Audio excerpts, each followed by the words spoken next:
Hey guys, welcome back. We're in the kitchen. I'm making meatloaf and mashed potatoes. This is the way I've always made it, and it comes out really great every time. We start off with 1.5 pounds of ground beef, a mixture of thyme, salt, pepper, smoked paprika, and Italian seasoning.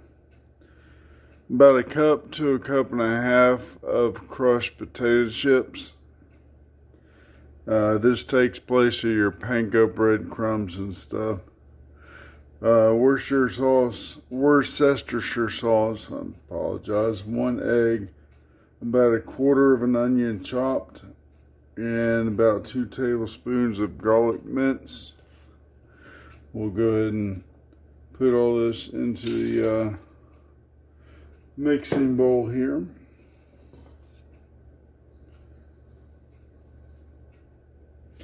You basically just going to throw everything into the bowl, and you'll mix it by hand.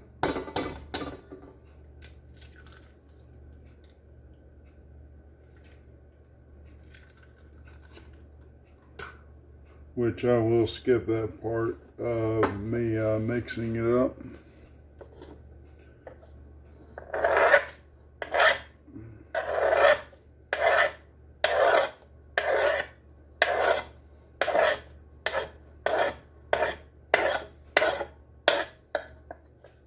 Yep.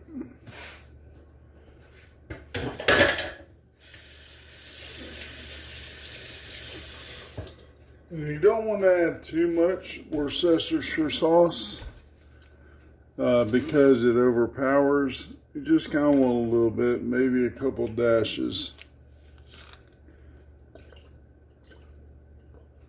There we go, about that much. Again, not much at all.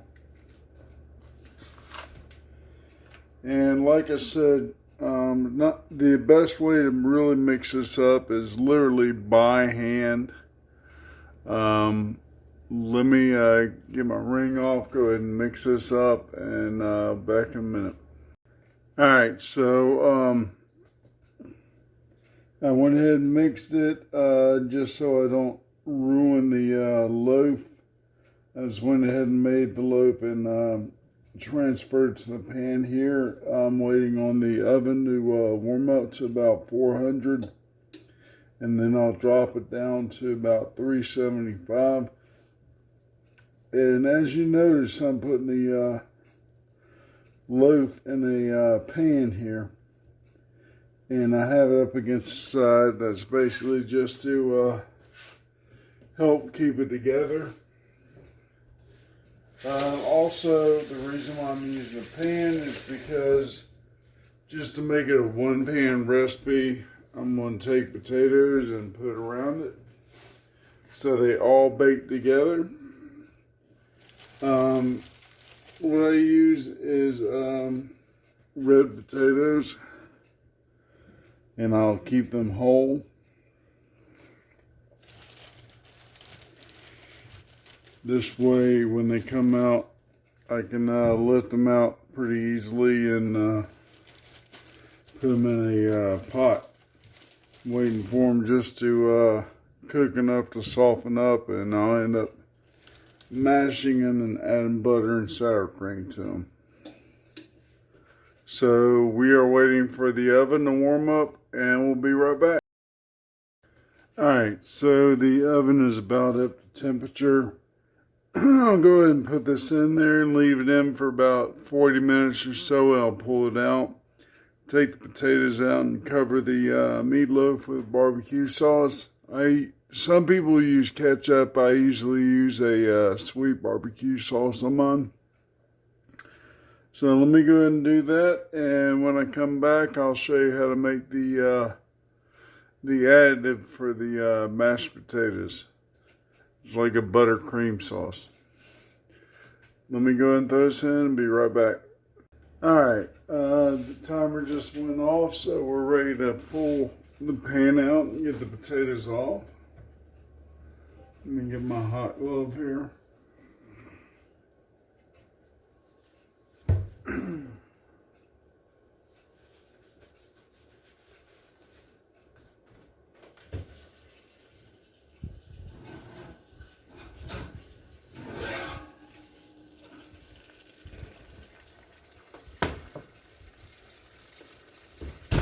Put that right there for a moment. Get a bowl real quick.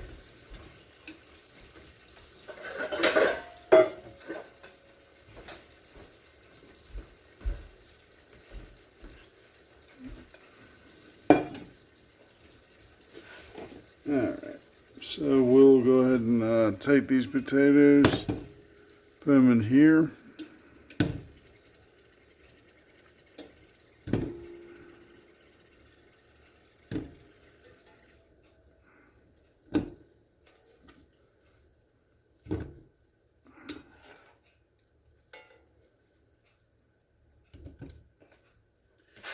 And let this sit for a second. Let me go and put the barbecue on the meatloaf. Like I said, you can put ketchup on it if you like. You can put any other type of sauce on it that you like. I prefer barbecue sauce.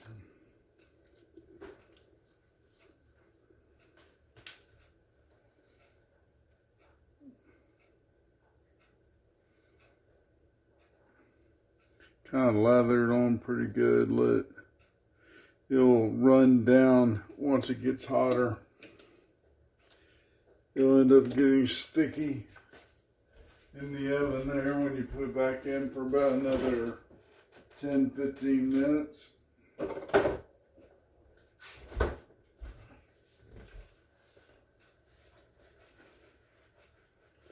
Put the glove back on.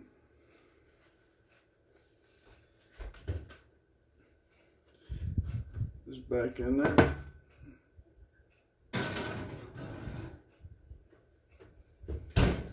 Alexa, set timer for 15 minutes. 15 minutes, starting now. Alright, so with the potatoes, they are a little soft.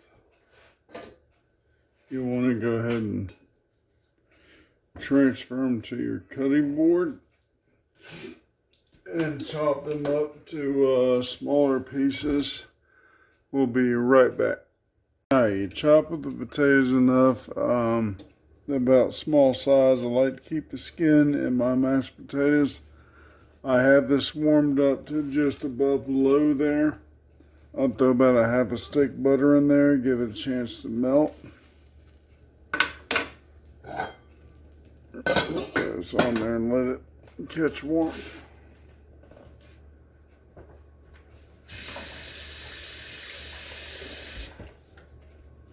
So what I'm going to be adding to the mashed potatoes here,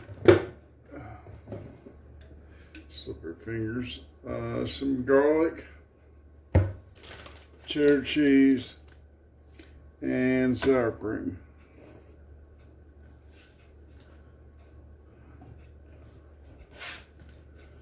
That should be salt enough.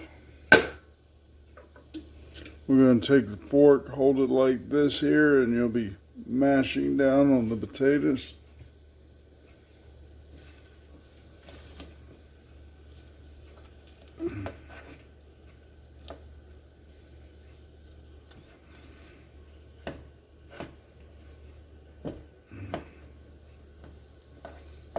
They're a little tough right now. They weren't fully cooked. What I might do is let them sit in here for a little while to soften up. So we'll be back in a little bit. Okay, so the timer went off, so what I'm going to do is turn the oven off and just let it sit in there for about a few moments. While that's doing, I went ahead and added some garlic powder to this. It shouldn't go with a lot, but still just enough to add flavor to it. I tried to use a fork earlier. I usually have a whisk to use to mash the potatoes. This usually kind of helps a little bit. If you get a good stiff whisk.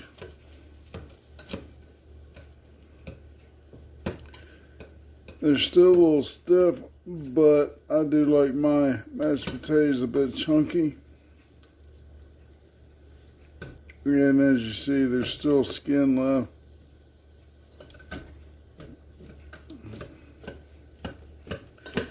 There we go. Now they're starting to come apart, smaller pieces.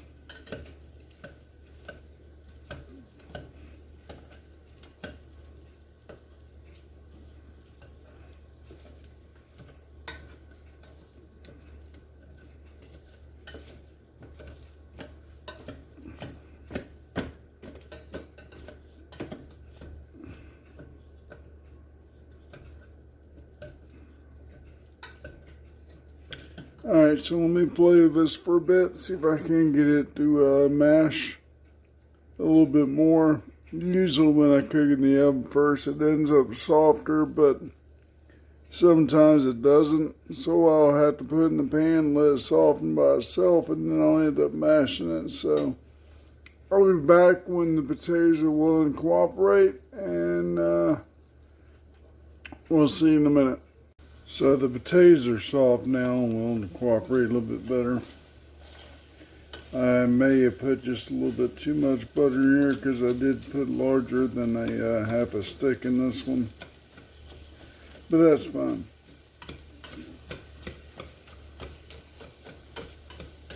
Go ahead and mash these up, and then we'll add sour cream to it.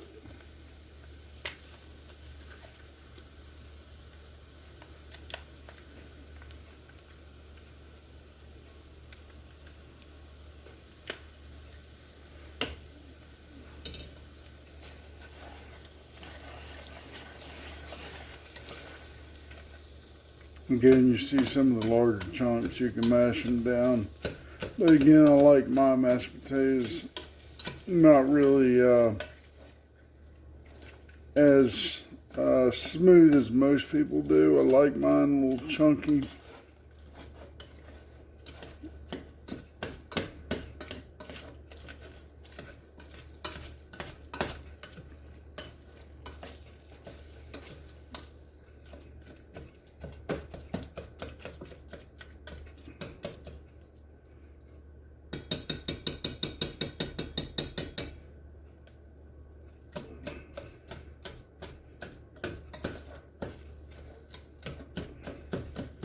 You can put as much cream in here as you want. I start off with a little bit, and then I'll add the taste. Right now, I just kind of start with enough to help it bond. And to help cream it a little bit. We're going to add just a little bit more to it.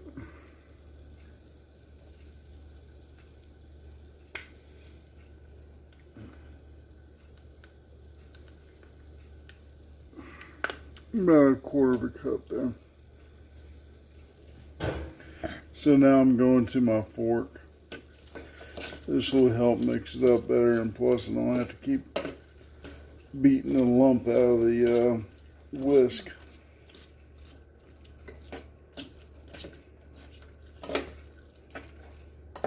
As you can see, the potatoes are coming together a lot better.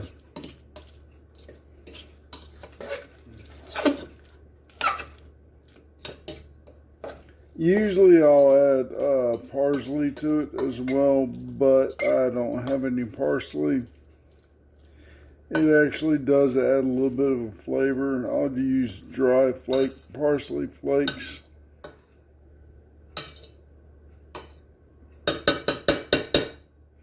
Alright, now we're there.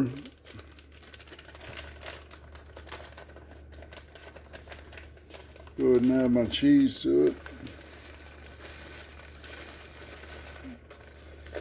Say about a quarter of a cup, third of a cup there. Put it back in the fridge here. I'm going to put sour cream in the fridge.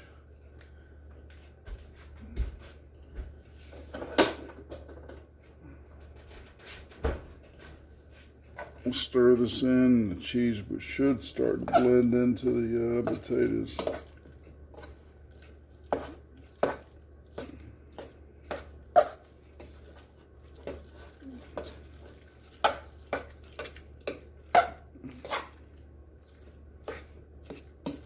If that noise bothers people, I really do apologize. I know some people with a fork scraping on something sounds like a nails on a chalkboard. Okay, let that sit and rest for a little bit. It's still on low and simmering. Just enough to keep the heat on it. And while we're waiting on that,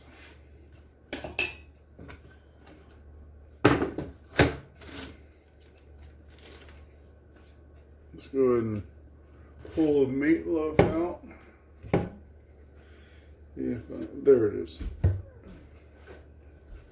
Looking for my hot glove.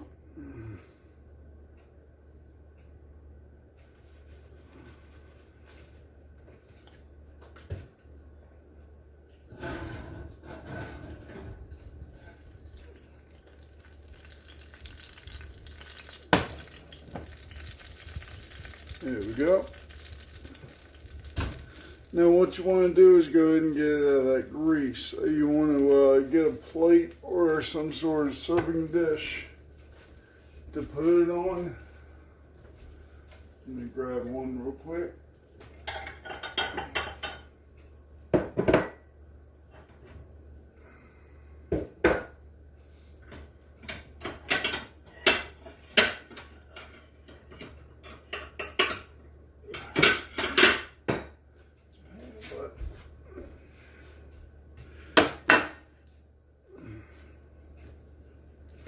Grab my tongs. This should be sturdy enough now to be able to move. Let's see, I need to get under it first.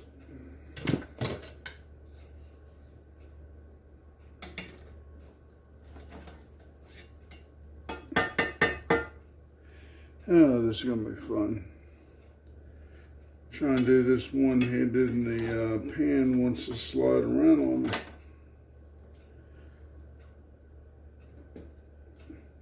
Be right back. Give me 1 moment.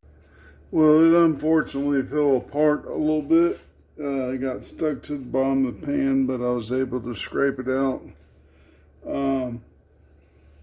Meatloaf is done. Takes about 50 minutes on about 375. Like I said, you put the potatoes in for at least 45 minutes of that. And when you take them out, you go ahead and put your barbecue sauce or ketchup or whatever on top of the meatloaf. Let that cook on it while it's cooking the rest of the way. After your time is up, you want to let it sit for about 10 minutes or so. While you have it cooking, do your potatoes. And that should be it. I'll sit down and eat here in a minute. Chef's privilege. But that's pretty much a basic, easy meal. What you see here in the is pretty much all the this stuff we will use. I just had the bowls and everything to do for the purposes of the video. It's pretty low impact meal. So until next time, y'all enjoy, bon appetit, and we'll see you in the next video. Bye.